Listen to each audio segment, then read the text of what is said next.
Assieds-toi.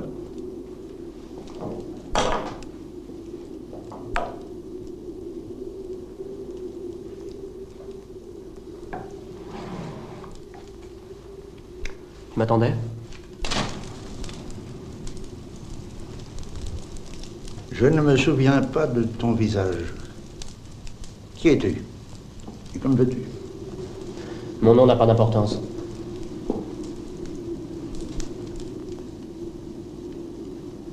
J'ai marché 3 jours et 3 nuits pour venir jusqu'ici. Je veux être ton disciple. Mon disciple. Je t'ai apporté tous mes biens.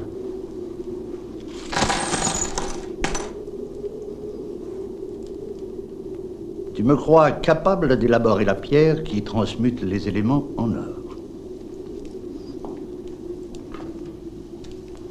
Et ce n'est pas l'or que je cherche. Si c'est l'or qui t'intéresse, tu ne seras jamais mon disciple. L'or ne m'intéresse pas. Ces pièces de monnaie ne sont rien d'autre qu'une preuve de mon envie d'apprendre. Je veux que tu m'enseignes le grand œuvre. Je veux t'accompagner sur le chemin qui mène à la pierre. Le chemin, c'est la pierre. La pierre, c'est le point de départ. Si tu ne comprends pas cela, tu n'as pas encore commencé à comprendre. Car le but est dans chacun de tes pas. Il y a un but? Mes détracteurs, qui ne sont pas moins nombreux que stupides, soutiennent le contraire et m'accusent d'être un imposteur. Je ne leur donne pas raison, mais il n'est pas impossible que ce soit une illusion. Ce que je sais, c'est que le chemin existe.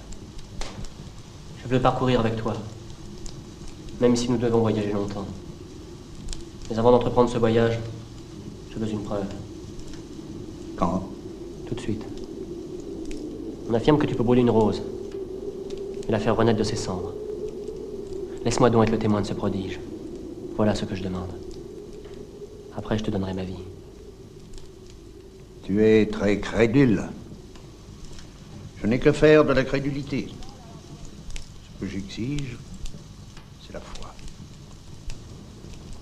C'est précisément parce que je ne suis pas crédule que je veux voir de mes propres yeux l'anéantissement et la résurrection de la rose. Tu es crédule.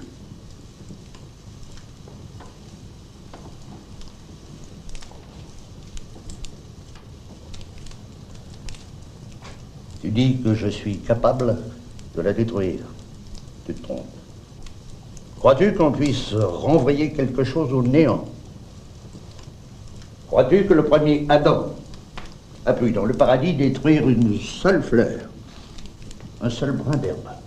Nous ne sommes pas au paradis. Ici, sous la lune, tout est mortel. Alors où sommes-nous?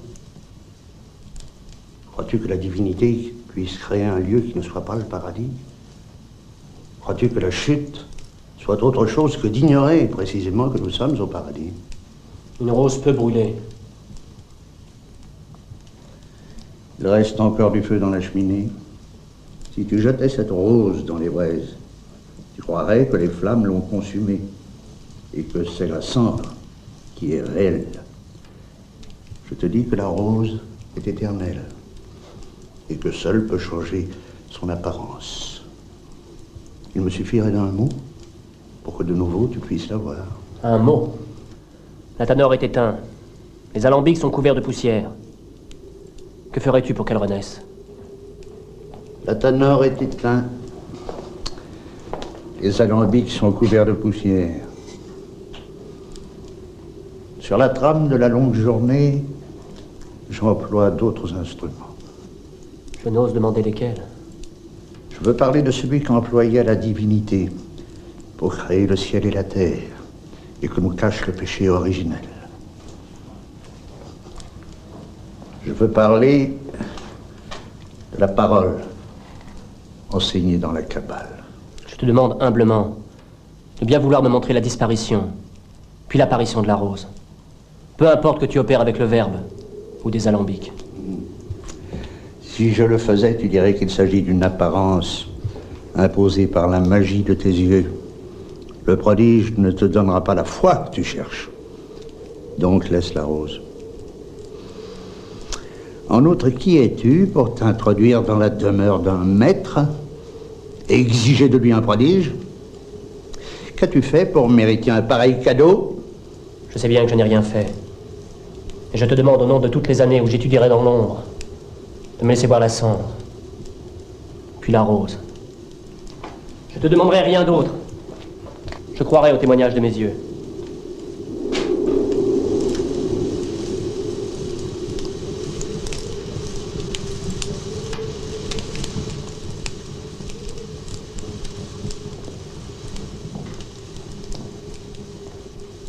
Tous les médecins et tous les apothicaires de Bâle affirment que je suis un faussaire. Peut-être sont-ils dans le vrai. C'est là que repose la cendre qui fut la rose et ne le sera plus.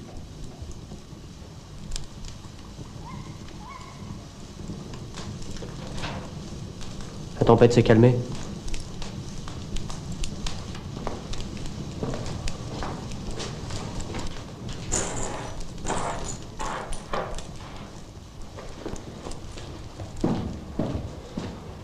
Pauvre vieux bonhomme, tu es fou.